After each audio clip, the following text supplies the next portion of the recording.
ನಮಸ್ಕಾರ ವೀಕ್ಷಕರೇ. ಕಾಲಜ್ಞಾನಿಗಳು ತಿಳಿಸಿದಂಥ ವಿಷಯಗಳಿಗೆ ಈಕ್ವಲೆಂಟ್ ಆಗಿರುವಂಥ ಪ್ರೂಫ್ಗಳನ್ನ ಕೊಟ್ಟು ಕೆಲವಷ್ಟು ವಿಷಯಗಳನ್ನ ಹೇಳ್ತೀನಿ ಎಂದಿದ್ದೆ. ಅಂಥದ್ದೇ ಒಂದು ವಿಷಯ, 108 ಜನ ಎಷ್ಟೆಷ್ಟು ವಿಷಯಗಳನ್ನ ಕಳಿಸ್ತಾ ಇರ್ತಾರೆ. ಅಂಥದ್ದೇ ಒಂದು ವಿಷಯ ಇದು. ನಮ್ಮನ್ನ ಮೂರ್ಖರನ್ನಾಗಿ ಮಾಡ್ತಾರೆ. ನಾವಿದೀವಲ್ವಾ, ಒಂದು ಪೀರಿಯಡ್ ಬರುತ್ತೆ, ಒಂದು ಬ್ಯಾಚ್ ಇರುತ್ತೆ. ಅವ್ರೇನ್ ಮಾಡ್ತಾರೆ, ಜನರನ್ನೆಲ್ಲ ಕತ್ತೆಗಳ ರೀತಿ ದುಡಿಸ್ಕೊಳ್ತಾರೆ. ಅವರ ಬಂಡವಾಳಶಾಹಿ ಅಂದ್ರೆ ಅವರು ಬದುಕೋದಕ್ಕೋಸ್ಕರ, ಅವರು ಶ್ರೀಮಂತ ಆಗೋದಕ್ಕೋಸ್ಕರ ಯಾರನ್ನ ಯಾವ ಮಟ್ಟಕ್ಕೆ ಬೇಕಾದ್ರೂ ತಗೊಂಡೋಗಿ ನಿಲ್ಲಿಸ್ತಾರೆ. ಅದಕ್ಕೆ ಏನ್ ಮಾಡ್ತಾರೆ, ನಮ್ಮ ಮೂರ್ಖತ್ವನ ಜಾಸ್ತಿ ಮಾಡ್ತಾ ಹೋಗ್ತಾರೆ. ಅಂದ್ರೆ ನಾವು ಯೋಚನೆ ಮಾಡೋ ಶಕ್ತಿನೇ ಕಳ್ಕೊಂಡ್ಬಿಡ್ಬೇಕು. ಆ ಮಟ್ಟಕ್ಕೆ ಒಂದು ಸಿಸ್ಟಮ್ ಅನ್ನ ತಗೊಂಡ್ಬರ್ತಾರೆ. ಆ ಸಿಸ್ಟಮ್ ನಮ್ಮನ್ನ ಮೂರ್ಖರನ್ನಾಗಿ ಮಾಡುತ್ತೆ. ಇದನ್ನೇ ಜ್ಞಾನಿಗಳು ತಿಳಿಸಿದ್ದು, ಕಾಲಜ್ಞಾನದಲ್ಲಿ ಬರೆದಿದ್ದು. ಜನರು ಮೂರ್ಖರಾಗ್ತಾರೆ, ಗುಲಾಮರಾಗ್ತಾರೆ, ಹೇಳಿದ್ದಕ್ಕೆಲ್ಲ ಅನ್ಕೊಂಡು ಬದುಕ್ತಾರೆ. ಅಂಥದ್ದಕ್ಕೆ ಒಂದು ಸಾಕ್ಷಿಯನ್ನಾಗಿ ಈ ವ್ಯಕ್ತಿ ತಿಳಿಸ್ತಾ ಇರೋ ವಿಷಯಗಳು. ಒಂದು ಸಲ ಕೇಳಿ, ಅದನ್ನ ನಾನು ಮತ್ತೆ ನಿಮಗೆ ತಿಳಿಸ್ತಾ ಹೋಗ್ತೀನಿ. ಒಂದೊಂದೇ ವಿಷಯ ಅಲ್ಲಿ ಏನ್ ಹೇಳ್ತಾ ಇದ್ದಾರೆ ಅಂತ, ನಮ್ಮನ್ನ ಮೂರ್ಖರನ್ನಾಗಿ ಯಾವ ರೀತಿ ಮಾಡ್ತಾ ಇದ್ದಾರೆ. ಒಂದು ಎಜುಕೇಶನ್ ಸಿಸ್ಟಮ್ ಮೂಲಕ ಅವ್ರು ಹೇಳಿಕೊಟ್ಟಿದ್ದೇ ಸತ್ಯ. ಮ್ಯಾಥ್ಸ್ ಓದಿ ಓದಿ ಓದಿ ಮ್ಯಾಥ್ಸ್ ಓದಿದ್ವಿ, ಬೇಕು, ಬೇಸಿಕ್ ಮ್ಯಾಥ್ಸ್ ಬೇಕು, ಆಲ್ಜಿಬ್ರಾ ಅಂತೆ, ಆಲ್ಗಾರಿದಮ್ ಅಂತ ಏನೇನೋ ಓದಿದ್ವಿ. ಸೈಂಟಿಸ್ಟ್ಗಳು ಓದ್ಬೇಕಾಗಿರೋದನ್ನೆಲ್ಲ ನಾವು ಈ 8ನೇ ಕ್ಲಾಸ್ 9ನೇ ಕ್ಲಾಸ್ 10ನೇ ಕ್ಲಾಸಲ್ಲೆಲ್ಲ ಓದಿ ಬಿಟ್ಬಿಟ್ವಿ. ನೋಡಿದ್ರೆ ಅದನ್ನ ಎಲ್ಲಿ ಯೂಸ್ ಮಾಡೋಕೆ ಟೈಮೇ ಬರಲಿಲ್ಲ. ನಮ್ಮನ್ನ ಈ ಕುದುರೆಗೆ ಕಣ್ಣಿಗೆ ಪಟ್ಟಿ ಕಟ್ತಾರಲ್ಲ, ಆ ರೀತಿ ಪಟ್ಟಿ ಕಟ್ಟಿ ಇದೇ ಓದ್ಬೇಕು, ಇದೇ ಜೀವನ ಅಂತ ತೋರಿಸ್ಬಿಟ್ಬಿಟ್ರು. ಈಗ ನಾನು ಹೊಸದಾಗಿ ಏನಾದ್ರು ಕಂಡುಹಿಡಿತೀನಿ ಅಂದ್ರೆ ಮನೆಯಲ್ಲಿ ಏನ್ ಹೇಳ್ತಾರೆ, ಕಂಡುಹಿಡಿಯೋದೆಲ್ಲ ಬಿಡಪ್ಪ, ಫಸ್ಟ್ ಕೆಲಸ ಮಾಡು, ದುಡ್ಡು ಸಂಪಾದನೆ ಮಾಡು, ಒಂದು ಮನೆ ತಗೋ, ಸೈಟ್ ತಗೋ, ಕಾರ್ ತಗೋ, ಆರಾಮಾಗಿರು, ಸಾಕು, ಯಾಕೆ ಕಂಡುಹಿಡಿದು ಇರೋದನ್ನ ಕಳ್ಕೊಳ್ತೀಯ ಅಂತ ಹೇಳ್ತಾರೋ ಹೊರ್ತು, ಇಲ್ಲ ನೀನ್ ಕಂಡುಹಿಡಿ, ನಾನು ಸಪೋರ್ಟ್ ಮಾಡ್ತೀನಿ ಅನ್ನೋರು ಕೋಟಿನಲ್ಲಿ ಒಬ್ರು ಮಾತ್ರ, ಇಲ್ಲ ಲಕ್ಷದಲ್ಲಿ ಒಬ್ರು ಇಟ್ಕೊಳ್ಳಿ. ಅಟ್ಲೀಸ್ಟ್ ಎಲ್ಲಿದ್ದಾರೆ, ಯಾರು ಸಪೋರ್ಟ್ ಮಾಡ್ತಾನೆ? ಹೊಸ್ದಾಗಿ ಕಂಡುಹಿಡಿತೀನಿ ಅಂದ್ರೆ ಬೇಡ, ಫಸ್ಟ್ ಈ ಕೆಲಸ ಮಾಡು ಸಾಕು ಅನ್ನೋ ಒಂದು ಎಜುಕೇಶನ್ ಸಿಸ್ಟಮ್ನ ತಂದ್ರು. ಯಾಕೆ? ಜನರು ಬುದ್ಧಿವಂತರಾಗಬಾರ್ದು ಅಂತ. ಇದೇ ಜ್ಞಾನಿಗಳು ತಿಳಿಸಿದ್ದು. ಜನ ಬುದ್ಧಿವಂತರಾಗಿದ್ದ ದಿನ ಪ್ರಪಂಚ ಬದಲಾಗುತ್ತೆ, ಆದ್ರೆ ಬುದ್ಧಿವಂತರಾಗೋದಕ್ಕೆ ಬಿಡೋದಿಲ್ಲ. ಆ ರೀತಿ ಒಂದು ಸಿಸ್ಟಮ್ ಬರುತ್ತೆ ಅಂತ ಹೇಳಿದ್ರು. ಅದೇ ಸಿಸ್ಟಮ್ನ ಈ ವ್ಯಕ್ತಿ ಕೂಡ ಎಕ್ಸ್ಪ್ಲೇನ್ ಮಾಡ್ತಾ ಇರೋದು, ಕೇಳಿ. World from the oil industry, and in 1903 he funded the General Education Board with a famous quote of saying, "I don't want a nation of thinkers, I want a nation of workers." ಇಲ್ಲಿ ಒಂದು ಮಾತನ್ನ ಹೇಳಿದ್ರು, ಕೇಳಿದ್ರ, I don't want nation of thinkers, I want nation of workers. 1903 ಅಂದ್ರೆ ಇಲ್ಲಿಂದ 120 ವರ್ಷಗಳ ಮುಂಚೆನೆ ಇಂಥ ಒಂದು ಸಿಸ್ಟಮ್ ಜಾರಿಗೆ ಬಂತು. ಅಂದ್ರೆ ಜ್ಞಾನಿಗಳು ತಿಳಿಸಿದ್ರಲ್ಲ, ಆ ಸಿಸ್ಟಮ್ 100 ವರ್ಷಗಳ ಮುಂಚೆನೆ ಜಾರಿಗೆ ಬಂತು. ನಾವು ಅದರಲ್ಲಿ ಬಿದ್ದು ಒದ್ದಾಡ್ತಾ ಇದ್ದೀವಿ. ಅದಕ್ಕಿಂತ ಮುಂಚೆ ಕೆಲವಷ್ಟು ಗುರುಕುಲಗಳಿದ್ವು, ಉಳ್ಕೊಂಡಿದ್ವು. ಅಲ್ಲೂ ಒಳ್ಳೊಳ್ಳೆ ವಿಷಯಗಳನ್ನ ತಿಳಿಸ್ತಾ ಇದ್ರು ಜನರಿಗೆ. ಆ ಅದ್ಭುತ ವಿಷಯಗಳಿಂದ ಹೊಸ ಹೊಸ ವಿಷಯಗಳನ್ನ ಕಂಡುಹಿಡಿತಾ ಇದ್ರು. ತುಂಬಾ ಜನ ಕಂಡುಹಿಡಿದು ಏನೇನೋ ಬದಲಾವಣೆಗಳನ್ನ ತಂದ್ರು ಆ ಪೀರಿಯಡ್ ನಲ್ಲಿ. ಆ ಪೀರಿಯಡ್ ಮುಗ್ದಾದ್ಮೇಲೆ ಹೊಸ ಎಜುಕೇಶನ್ ಸಿಸ್ಟಮ್ ಬಂತಲ್ಲ, ಯಾವಾಗಿಂದ 1903 ಆದ ಮೇಲೆ ಹೊಸ ಎಜುಕೇಶನ್ ಸಿಸ್ಟಮ್ ಬಂತು. ಅದರಲ್ಲಿ ಏನಂತ ಒಂದು ಸಿದ್ಧಾಂತ ಇಟ್ಕೊಂಡ್ರು, I don't want nation of thinkers. ನನಗೆ ಬುದ್ಧಿವಂತರು ಬೇಕಾಗಿಲ್ಲ, ಯೋಚನೆ ಮಾಡುವಂತವ್ರು ಬೇಕಾಗಿಲ್ಲ. ನನ್ನ ದೇಶದಲ್ಲಿ ಬರೀ ಕೆಲಸ ಮಾಡುವಂತ ಮೂರ್ಖರು ಬೇಕು ಅನ್ನೋ ಒಂದು ಎಜುಕೇಶನ್ ಸಿಸ್ಟಮ್ನ ತಂದ್ರು. ಇದನ್ನೇ ಜ್ಞಾನಿಗಳು ತಿಳಿಸಿದ್ದು, ಇಂಥದ್ದು ಬರುತ್ತೆ ಅಂತ. ಅದ್ರ ಬಗ್ಗೆನೇ ಇವರು ತಿಳಿಸ್ತಾ ಇರೋದು. General Education Board's main objective was to create schools that focused on obeying authority, following rules, memorizing, not thinking, and breeding you to work 9-to-5 jobs for elite corporations. That is why we see the mundane subjects in school of things like math, English, and ಇಲ್ಲೂ ಅದನ್ನೇ ತಿಳಿಸಿದ್ರು. ಒಂದು education system ಯಾವ ತರ ಇತ್ತು, ಒಂದು design ಮಾಡಿದ್ರು education ಸಿಸ್ಟಮ್ನ. ಹೇಗೆ ನಮ್ಮನ್ನ ಅದರಲ್ಲಿ ಕಟ್ಟಾಕಿದ್ರು.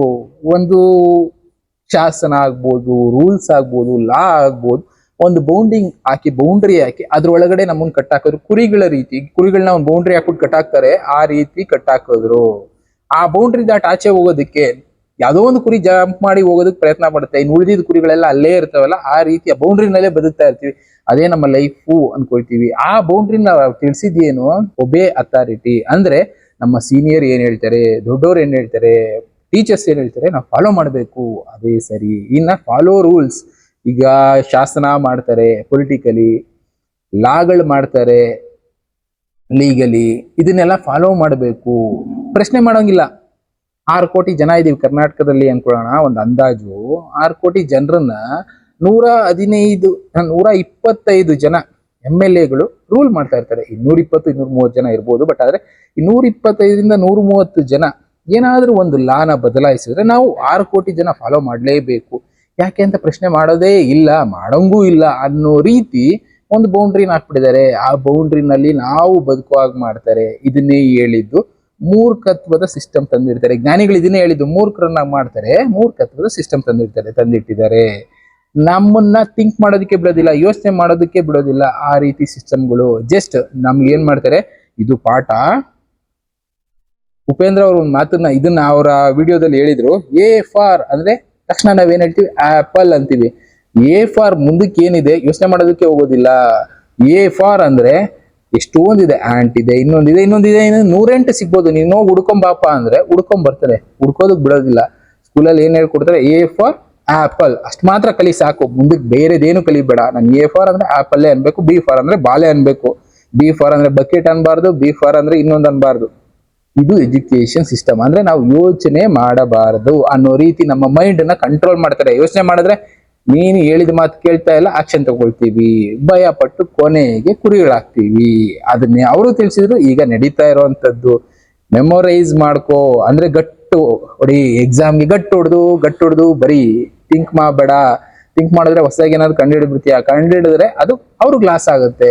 ಆಯಿಲ್ ಇಂಡಸ್ಟ್ರಿ ರಿಲೇಟೆಡ್ ಆಗಿ ಅವ್ರು ಸ್ಟಾರ್ಟಿಂಗ್ ಅಲ್ಲಿ ಶುರು ಮಾಡಿದ್ದು. ಯಾಕೆ ಅಂದ್ರೆ ಅಲ್ಲಿದ್ದಂತ ರಿಚೆಸ್ಟ್ ಇಂಡಸ್ಟ್ರಿಗಳಲ್ಲಿ ಆಯಿಲ್ ಇಂಡಸ್ಟ್ರಿ ಕೂಡ ಒಂದು. ಬೇರೆ ಬೇರೆ ಇಂಡಸ್ಟ್ರಿಗಳು ಇದಾವೆ ಬಿಡಿ, ಫಾರ್ಮಾ ಇಂಡಸ್ಟ್ರಿ ಆಗ್ಬೋದು, ಇನ್ನೊಂದು ಇಂಡಸ್ಟ್ರಿ ಆಗ್ಬೋದು, ಬಟ್ ಆಗಿನ ಕಾಲಕ್ಕೆ ಆಯಿಲ್ ಇಂಡಸ್ಟ್ರಿನಲ್ಲಿ ಇಂಥದ್ದೊಂದು ಶುರು ಆಯ್ತು.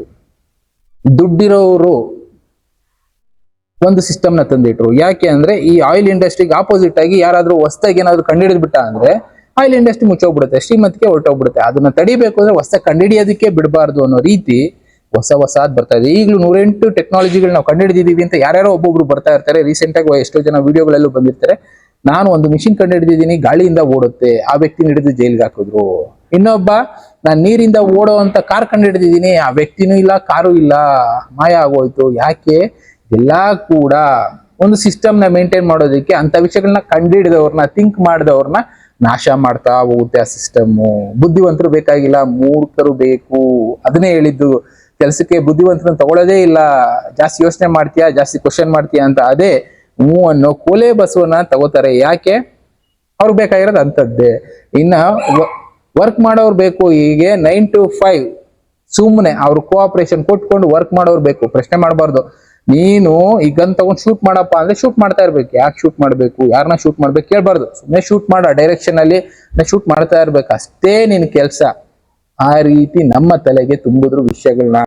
ಅದೇ ಈ ಮೂರ್ಖತ್ವದ ಎಜುಕೇಶನ್ ಸಿಸ್ಟಮ್. ಅದನ್ನೇ ಜ್ಞಾನಿಗಳು ತಿಳಿಸಿದ್ದು, ಮೂರ್ಖರನ್ನಾಗಿ ಮಾಡುತ್ತೆ ಒಂದು ಸಿಸ್ಟಮ್ ಅಂತ. ಅದು ಇದು. Others something. And I mean, even look at our schools. They look like prisons. But here's where things get really messed up. John D. Rockefeller also funded big pharma and medical schools, with the initiative being from taking people from natural healing remedies towards pharmaceutical-based care. And from this, he created a perfect system. The schools create the workers. They work forever, which makes them sick. Then they have to take pharmaceutical drugs to stay alive. And from that, he makes endless money. All right. ಇಲ್ಲ ಸಕ್ಕದಾಗಿ ಹೇಳ್ತಾರೆ ನೋಡಿ ಒಂದು point ಅನ್ನ. ಸ್ಕೂಲ್ಗಳು workers ನ create ಮಾಡುತ್ತೆ. ಅಂದ್ರೆ ಸ್ಕೂಲಲ್ಲಿ education ಹೇಳ್ಕೊಡ್ತಾರೆ. ಒಂದು ಕಡೆ ಹೋಗಿ ನಾನು ಈ ಕೆಲಸ ಮಾಡ್ಬೇಕು, ಮೆಕ್ಯಾನಿಕಲ್ಲೋ ಇಲ್ಲ ಮೆಡಿಕಲ್ಲೋ ಎಲ್ಲಾ ಕೂಡ ನನಗೆ ಕೆಲಸ ಮಾಡ್ಬೇಕು. ವರ್ಕರ್ಸ್ಗಳನ್ನ ಕ್ರಿಯೇಟ್ ಮಾಡಿ ಆಚೆ ಬಿಡುತ್ತೆ. ಥಿಂಕರ್ಸ್ಗಳನ್ನ, ಸೈಂಟಿಸ್ಟ್ಗಳನ್ನೆಲ್ಲ.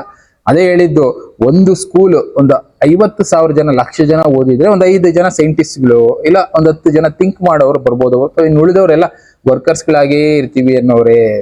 ಆ ವರ್ಕರ್ಸ್ಗಳು ಕೆಲಸ ಮಾಡಿ ಮಾಡಿ ಮಾಡಿ ಹುಷಾರಿಲ್ದಂಗೆ ಆಗುತ್ತೆ, ಬಾಡಿ ಹಾಳಾಗುತ್ತೆ, ಹೆಲ್ತ್ ಪೂರ್ತಿಯಾಗಿ ಡ್ಯಾಮೇಜ್ ಆಗುತ್ತೆ. ಕೊನೆಗೆ ಹುಷಾರಿಲ್ಲದೆ ಮೆಡಿಸಿನ್ಸ್ಗೆ ಹೋಗ್ತಾರೆ. ಅದೇ ಫಾರ್ಮಾ ಇಂಡಸ್ಟ್ರಿನ ಮೊದಲೇ ಮಾಡಿಟ್ಕೊಂಡ್ರು, ದುಡ್ಡು ಮಾಡೋದಕ್ಕೆ ಶ್ರೀಮಂತರು ಪ್ಲಾನ್ ಮಾಡಿಟ್ಕೊಂಡ್ರು. ಆ ಫಾರ್ಮಾ ಇಂಡಸ್ಟ್ರಿಗೆ ಹೋಗ್ತೀವಿ, ಟ್ರೀಟ್ಮೆಂಟ್ ತೊಗೊಳ್ತೀವಿ, ನಾವು ಓದೋದಕ್ಕೂ ಅಲ್ಲಿ ದುಡ್ಡು ಕೊಡ್ತೀವಿ. ಅದಾದ್ಮೇಲೆ ಕೆಲಸ ಮಾಡಿ ದುಡ್ದು ಯಾರೋ ಒಬ್ಬರನ್ನ ಬೆಳೆಸ್ತೀವಿ, ನಮ್ಮ ಆರೋಗ್ಯ ಹಾಳು ಮಾಡ್ಕೊಳ್ತೀವಿ. ಆರೋಗ್ಯ ಸರಿ ಮಾಡ್ಕೊಳ್ಳೋಕೆ ಮತ್ತೆ ದುಡ್ಡು ಕೊಡ್ತೀವಿ. ಕೊನೆಗೆ ಆ ದುಡ್ಡೆಲ್ಲ ಹೋಗಿ ಒಬ್ರ ಹತ್ರ ಶೇಖರಣೆ ಆಗುತ್ತೆ. ಯಾರು ಸ್ಟಾರ್ಟಿಂಗ್ ಅಲ್ಲಿ ಒಂದು ಸಿಸ್ಟಮ್ ಮಾಡಿದ್ನಲ್ಲ ಅವ್ರ ಹತ್ರ. ಅಂದ್ರೆ ನಾವು ಮೂರ್ಖರಾಗ್ತಿದೀವ, ಬುದ್ಧಿವಂತರಾಗ್ತಿದೀವ? ಯೋಚನೆ ಮಾಡಿ ಯಾವ ಸಿಸ್ಟಮ್ ಸರಿ ಅನ್ನೋದೇ ಅರ್ಥ ಮಾಡ್ಕೊಳ್ತಾ ಇಲ್ಲ. ಇದನ್ನೇ ಜ್ಞಾನಿಗಳು ತಿಳಿಸಿದ್ರು, ಅದ್ರಲ್ಲೇ ನಾವು ಬದುಕ್ತಾ ಇದೀವಿ ಅಷ್ಟೇ. Education system is really just a monopoly. It is breeding workers so that the elites keep making more money. This is why it is more important than ever for us to wake up and choose differently moving forward. ಇದು ಸರಿಯಾದದ್ದು. ನಾವು ನಮ್ಮ ಲೈಫಲ್ಲಿ ಈಗ ಬದಲಾವಣೆ ತರುವಂತ ಸಮಯ ಬಂದಿದೆ. Think ಮಾಡಿ ಬದಲಾವಣೆ ಮಾಡ್ಕೊಳ್ಳಿಲ್ಲ ಅಂದ್ರೆ ಇನ್ನೊಂದು 10 ವರ್ಷಕ್ಕೆ ನೇಚರ್ ಇರೋದಿಲ್ಲ. ಹೇಳ್ತಾರೆ ಮರ ಕಟ್ ಮಾಡಿ ಇದನ್ನ ಮಾಡಿ ಅದನ್ನ ಮಾಡಿ ಬೇರೆದಕ್ಕೆ ಬಳಸ್ಕೊಳ್ಳಿ, ಬಟ್ ಆದ್ರೆ ಮುಂದೆ ಮರಗಳೇ ಇಲ್ಲ ಅಂದ್ರೆ ಉಸಿರಾಡೋದಕ್ಕೆ ಗಾಳಿ ಎಲ್ಲಿ ಸಿಗುತ್ತೆ? ಅದನ್ನ ನಾವು ಯೋಚನೆ ಮಾಡ್ತಾ ಇಲ್ಲ, ಥಿಂಕ್ ಮಾಡೋದಕ್ಕೆ ಹೋಗ್ತಾ ಇಲ್ಲ. ನಮ್ಗೆ ಆ ಕ್ಷಣಕ್ಕೆ ಏನ್ ಬೇಕು ಯಾರೋ ಭಯ ಹೇಳ್ದ ಮಾಡ್ಕೊಳ್ತಾ ಇದೀವಿ, ಆದ್ರೆ ಮುಂದಿನ ಫ್ಯೂಚರ್ ಬಗ್ಗೆ ಯೋಚನೆ ಮಾಡ್ತಾ ಇಲ್ಲ. ಅದನ್ನ ಮಾಡಿ, ಥಿಂಕ್ ಮಾಡಿ, ಮೂರ್ಖತ್ವದಿಂದ ಹೊರಗಡೆ ಬನ್ನಿ ಅಂತ ಜ್ಞಾನಿಗಳು ತಿಳಿಸಿದ್ರು. ಎಲ್ಲರೂ ಬರೋದಿಲ್ಲ. ಅವ್ರು ಅದನ್ನು ಹೇಳಿದ್ರು, ನೀನು 1000 ಜನಕ್ಕೆ ಹೇಳಿದ್ರೆ ಅದರಲ್ಲಿ ಒಂದು 15-20 ಜನ ಕೇಳ್ತಾರೆ. ಆ 20 ಜನ ಕೇಳದವರ ಫ್ಯಾಮಿಲಿ ಮೆಂಬರ್ಸ್ಗಳನ್ನ ಕೇಳುವಾಗ ಮಾಡ್ತಾರೆ. ಇದರಿಂದ ಒಂದು 80-100 ಜನ ಕೇಳ್ಬೋದು 1000 ಜನದಲ್ಲಿ. ಅಂಥದ್ದು ನಡೆಯುತ್ತೆ. ಇನ್ನು ಉಳಿದವರೆಲ್ಲ ಆ ಮೂರ್ಖತ್ವಕ್ಕೆ ಬಲಿಯಾಗಿ ಜನ ಕೊನೆಗೆ ಏನಾಗ್ತಾರೆ ಅಂತ ನಿಮ್ಗೆ ಗೊತ್ತು. ಅಂಥದ್ದನ್ನ ತಿಳಿಸಿದ್ರು. ಅಂತ ಸಿಚುವೇಶನ್ ಮುಂದೆ ಬರುತ್ತೆ. ಈಗ ಎಚ್ಚೆತ್ಕೊಳ್ಳೋ ಸಮಯ ಬಂದಿದೆ, ಎಚ್ಚೆತ್ಕೊಳ್ಳಿ ಅಂತಾನೆ ಇವರು ತಿಳಿಸ್ತಾ ಇರೋದು.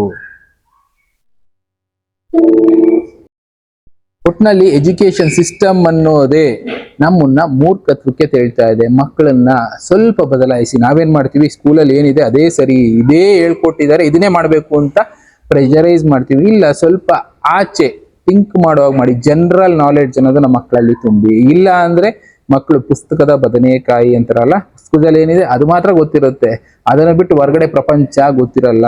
ಹೋಗಿ ಒಂದು ಗಿಡ ಬೆಳಿ ಅಂದ್ರೆ ಗೊತ್ತಿರೋದಿಲ್ಲ. ಒಂದು ಮನುಷ್ಯನ್ ಬದುಕೋದಕ್ಕೆ ಗಾಳಿ ಬೇಕು, ಕುಡಿಯೋದಕ್ಕೆ ನೀರು ಬೇಕು, ತಿನ್ನೋದಕ್ಕೆ ಆಹಾರ ಬೇಕು, ಅದನ್ನ ಸಂಪಾದನೆ ಮಾಡ್ಕೊಳ್ಳೋದು ಗೊತ್ತಿರೋದಿಲ್ಲ.